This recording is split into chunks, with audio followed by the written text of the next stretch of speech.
Hello friends, welcome to my YouTube channel Jyoti academic of GNM में। इस channel को शुरू करने का मेरा एक ही पर्पज़ है कि वो सभी स्टूडेंट्स जो डेली कॉलेज नहीं जा पाते हैं या कुछ प्रॉब्लम की वजह से वो कभी कभी कॉलेजेस बंक कर देते हैं, तो जो उनके टॉपिक्स छूट जाते हैं वो आप मेरे इस चैनल में देख सकते हैं। तो आज मैं आप लोगों को जीएनएम क्या है और जीएनएम कौन कर सकता है और जीएनएम में क्या क्या सिलेबस होता है और हम क्या क्या चीज़ें पढ़ते हैं, तो उसकी शुरुआत करने जा रही हूँ। तो प्लीज़ फ्रेंड्स, आप ध्यान से सुनिएगा और अगर उससे रिलेटेड आपको कोई भी क्वेरी हो तो आप प्लीज़ मुझे पूछ सकते हैं। तो firstly I am gonna to be tell you कि जो जीएनएम होता है वो 12th बेस पर होता है। 12th के बाद सभी लोग जीएनएम कर सकते हैं। जीएनएम करने में बायो सब्जेक्ट का इतना ज़्यादा ज़रूरत नहीं होता है, उसको अदर सब्जेक्ट वाले भी जीएनएम कर सकते हैं। जीएनएम का मतलब होता है जर्नल नर्सिंग मिडवाइफरी, जहाँ पर हम नर्सिंग से रिलेटेड सारी चीज़ें पढ़ते हैं कि जिन लोगों को दूसरों की केयर करना अच्छा हो लगता है वो सारे लोग जीएनएम कर सकते हैं। जिनको नर्सिंग में जाना पसंद है वो लोग जीएनएम कर सकते हैं। और जीएनएम 3 ईयर का कोर्स होता है, 3 साल का कोर्स होता है, जहाँ पे ईयरली एग्ज़ाम्स होते हैं। 1 साल में एक बार एग्ज़ाम होता है और जब ये पूरा कोर्स कंप्लीट हो जाता है उसके बाद आप एलिजिबल हो जाते हैं किसी भी हॉस्पिटल में जॉब करने के लिए। आप जो भी जितनी भी गवर्नमेंट जॉब्स निकलती हैं आप उसके लिए अप्लाई कर सकते हैं। तो फ्रेंड्स, मैं आपको बताना चाहूँगी कि जीएनएम का फर्स्ट ईयर का जो सिलेबस है उसमें आप क्या क्या चीज़ें पढ़ेंगे।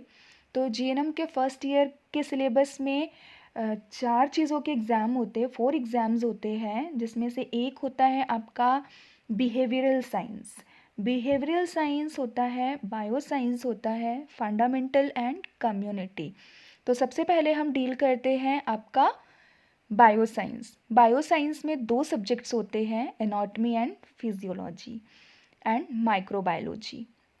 जैसे कि आप यहाँ पर देख रहे होंगे कि बायो साइंस है। बायो साइंस आपका फर्स्ट ईयर का सब्जेक्ट होता है जिसमें कि हम anatomy and physiology and microbiology पढ़ते हैं। तो एनाटॉमी में हम पढ़ते हैं कि ह्यूमन बॉडी कैसे फॉर्म्स होती है, कैसे बनती है, क्या ऑर्गन्स होते हैं।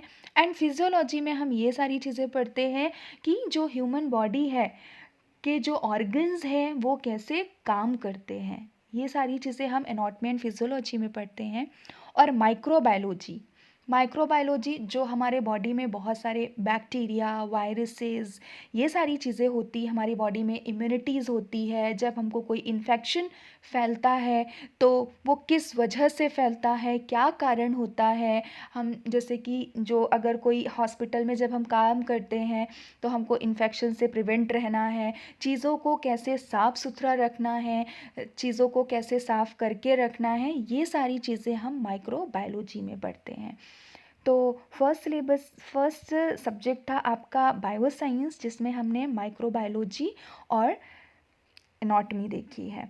एंड सेकंड वन है देन आपका, फिर आपका सेकंड सब्जेक्ट आता है आपका बिहेवियरल साइंस। बिहेवियरल साइंस में हम 2 चीज़ें देखते हैं, आपका फिजियोलॉजी एंड सोशियोलॉजी।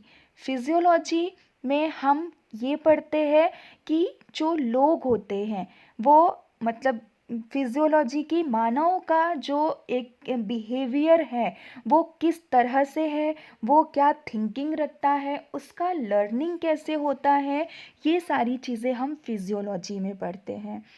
देन है आपका सोशियोलॉजी। सोशियोलॉजी में हम ये सारी चीज़ें देखते हैं कि हमारे आसपास का जो एरिया है, हमारी जो फैमिली है वो कैसे रह रही है, हमारी फैमिली का क्या फंक्शन है, उनके क्या इम्पोर्टेंस है, और हर एक इंसान अपनी इंडिविजुअलिटी को लेकर क्या सोचता है, सोसाइटी में उसका क्या इफ़ेक्ट पड़ता है, ये सारी चीज़ें हम सोशियोलॉजी में देखते हैं। Nursing foundation. Nursing foundation nursing का बेस होता है। जहाँ पर हम ये सारी चीज़ें सीखते हैं कि हम पेशेंट को हम कैसे डील करते हैं। आपको कैसे, जैसे कि एक पेशेंट को इंजेक्शन लगाना है तो वो कैसे लगाएंगे, किस तरह से हमको इंजेक्शन पकड़ना है, कैसे उसमें दवाइयाँ भरनी हैं, ये सारी चीज़ें हम नर्सिंग फाउंडेशन में सीखते हैं। देन नर्सिंग फाउंडेशन में और फर्स्ट एड भी आता है। तो फर्स्ट एड में हम ये चीज़ें सीखते हैं कि लाइक अगर कोई इंसान रोड पे जा रहा है और उसका सडन एक्सीडेंट हो गया, तो उस समय हम उसका इमीडिएट क्या केयर करते हैं, ये सारी चीज़ें हम फर्स्ट एड में देखेंगे। उसके बाद आपका आता है कम्युनिटी नर्सिंग। हम हॉस्पिटल में भी जॉब कर सकते हैं और उसके साथ साथ आप कम्युनिटी का मतलब होता है कि समुदाय। समुदाय का मतलब कि जहाँ पर हम एक रह रहे होते हैं, जहाँ पे हम रहते हैं, हमारा घर होता है और हमारे आसपास भी बहुत सारे घर हो हाउसेस होते हैं। वो सब, हम सब एक कम्युनिटी से बिलोंग करते हैं। हम सभी लोग कहीं ना कहीं रहते हैं, सबका एक घर होता है, सबका अपना कल्चर होता है, सबकी अपनी एक संस्कृति होती है। ठीक है, तो हम गांव-गांव जाकर, घर घर जाकर लोगों की मेंटालिटी को समझते हैं, लोगों का रहने का तरीका देखते हैं और उनका मतलब उनकी थॉट क्या है, वो क्या सोचते हैं, किसी भी बीमारी को फैलने से कैसे रोकना है, उनके अंदर अवेयरनेस फैलाते हैं। ये सारी चीज़ें हम कम्युनिटी के अंदर सीखते हैं। फिर आता है, ये था आप लोगों का फर्स्ट ईयर का सिलेबस, जो कि फर्स्ट ईयर में पूरे डील किए जाते हैं। फिर आता है आपका न्यूट्रिशन भी सब्जेक्ट फर्स्ट ईयर में ही आता है। न्यूट्रिशन में कि हम क्या खाना, हमको खाना ज़रूरी है, हमको एक दिन में कितना खाना हमारी बॉडी के लिए ज़रूरी होता है। जैसे कि अगर कोई शुगर वाला पेशेंट है, कोई डायबिटीज़ वाला पेशेंट है, तो उसको क्या न्यूट्रिशन प्रोवाइड करना है, क्या खाना देना है, क्या अवॉइड करना है, ये सारी चीज़ें हम न्यूट्रिशन में सीखते हैं। देन आता है इंग्लिश। इंग्लिश ये इसका एग्ज़ाम नहीं होता है, ये कॉलेज लेवल पर ही इसका एग्ज़ाम कंडक्ट होता है, तो ये इतना ज़्यादा होता नहीं है। कंप्यूटर एजुकेशन की अगर बात करें तो कंप्यूटर में भी, क्योंकि आज के टाइम में हर जगह कंप्यूटर यूज़ किया जाने लगा है। आप चाहे स्कूल में हो, ऑफिस में हो, मार्केट में हो, शॉप पे हो, और अभी तो हॉस्पिटल्स में भी यूज़ कर रहे हैं। हॉस्पिटल में इसका बहुत ज़्यादा यूज़ हो रहा है, क्योंकि जब भी कोई पेशेंट आता है, सारी चीज़ों को, सारा डाटा हम रिकॉर्ड करके, मतलब हैंड्स के थ्रू रिकॉर्ड करके रखना मुश्किल हो जाता है। इसलिए अब एक पेशेंट का जो डाटा होता है वो हम कंप्यूटर में फीड करके रख सकते हैं। जब आप पेशेंट का सिर्फ नाम टाइप करते हो तो पेशेंट का पूरा डाटा आपके सामने खुलकर आ जाता है। फिर हम जीएनएम सेकेंड ईयर की बात करते हैं। तो जीएनएम सेकेंड ईयर में आपको 4 सब्जेक्ट पढ़ने पड़ेंगे, जहाँ पे आपका है medical surgical first. Medical surgical first में हम यहाँ पर ये सारी चीज़ें सीखते, जैसे कि हमने फर्स्ट ईयर में एनाटॉमी पढ़ा था। एनाटॉमी में हमने ह्यूमन ऑर्गन्स के बारे में पढ़ा है, लेकिन मेडिकल सर्जिकल फर्स्ट में हम ये देखते हैं कि जैसे कि हमारा एक सपोज़ एनाटॉमी में हमने पढ़ा है लंग्स। अब लंग्स हमारा क्या काम करता है कि जब भी हमको कोई ब्रीथिंग का प्रॉब्लम होता है, जब भी हमको खांसी होती, तो हमारा लंग्स उससे अफेक्ट होता है। तो उसकी वजह से क्या क्या बीमारियां उत्पन्न होती हैं और वो बीमारी कैसे उत्पन्न होती है, उस बीमारी को कैसे पता लगाया जाता है और उसको कैसे ठीक किया जाएगा, क्या उसकी दवाई दी जा सकती है, ये सारी चीज़ें हम मेडिकल सर्जिकल नर्सिंग फर्स्ट में पढ़ते हैं। देन है आपका medical surgical nursing second. Medical surgical nursing second में हम कैंसर से रिलेटेड सारी चीज़ें पढ़ते हैं, जहाँ पर कैंसर एक ऐसी चीज़ होती है कि जो सेल्स का एबनॉर्मल ग्रोथ होना, लाइक अगर कोई सेल है, उसका एबनॉर्मल ग्रोथ का मतलब है कि उसका साइज़ अगर जितना हो, कैंसर का जो ग्रोथ होता है वो नॉर्मल से अगर वो ज़्यादा बड़ा हो जाता है, तो इसका मतलब होता है कि वहाँ पर कैंसर डेवलप हो रहा है। तो ये सारी चीज़ें हम मेडिकल सर्जिकल नर्सिंग सेकंड में पढ़ते हैं। देन आता है आपका कि देन आपका आता है mental health nursing. Mental health nursing में हम ये देखते हैं कि जैसे कि इसमें जो लोगों का मूड डिस्टर्ब हो जाता है, माइंड डिस्टर्ब हो जाता है, जो लोग सुसाइड कमिट करते हैं, वो सारी चीज़ें हम मेंटल हेल्थ नर्सिंग में देखते हैं। जहाँ पे लाइक एक एग्जांपल मैं आप लोगों को देखती हूँ कि सपोज़ मैं बार बार कोई एग्ज़ाम दे रही हूँ और इतनी मेहनत करने के बाद भी मैं अगर उस एग्ज़ाम में फ़ेल हो रही हूँ या फिर मैं उतने नंबर नहीं ला पा रही हूँ जितना कि मैंने मेहनत करी है, तो उसका क्या होता है कि एक हमारे अंदर निगेटिविटी आती जाती है और हमारे अंदर बहुत सारे थॉट्स क्रिएट होने लगते हैं और हम फ्रस्ट्रेशन की तरफ चले जाते हैं।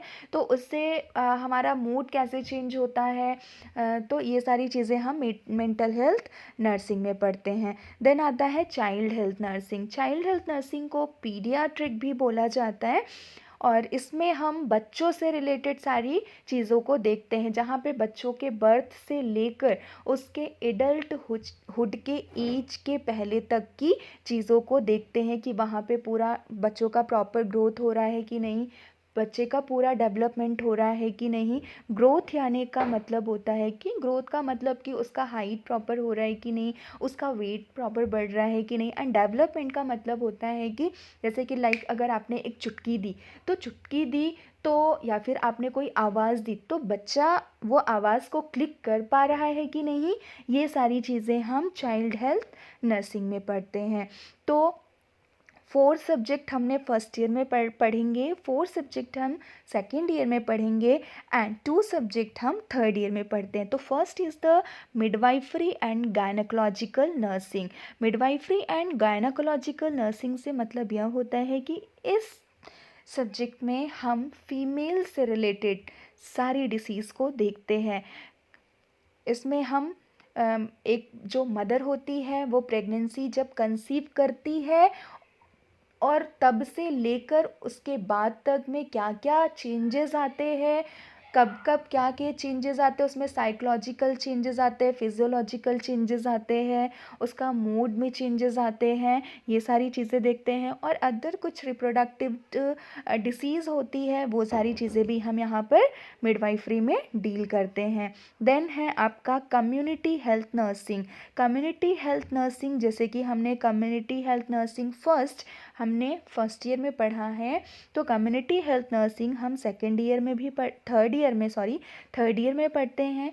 तो थर्ड ईयर में हम थोड़ा ब्रॉड लेवल पर देखते हैं। अब क्योंकि आप थर्ड ईयर में मिडवाइफरी पढ़ रहे हो तो हम यहाँ पे कम्युनिटी में जाकर कि कैसे डिलीवरी कंडक्ट होती है, कैसे होती वहाँ की जो लेडीज़ होती हैं उनको काउंसलिंग देना होता है, उनका ANC चेकअप करना होता है और उनको कन्विंस करना होता है कि वो इंस्टीट्यूशनल डिलीवरी कंडक्ट कराएं। और जो भी नेशनल हेल्थ प्रॉब्लम्स वगैरह चल रही हैं उस समय जो चल रही हैं उन मतलब लोगों के बीच किस तरह से अवेयरनेस फैलाएं, ये सारी चीज़ें हम कम्युनिटी हेल्थ नर्सिंग सेकंड में देखेंगे। तो सो गाइज़, अगर आपको मेरा ये वीडियो पसंद आया हो तो प्लीज़ आप मेरे वीडियो को लाइक कीजिए, सब्सक्राइब कीजिए और सब्सक्राइब के बगल में एक बेल आइकन है, आप उसको दबाना मत भूलिएगा।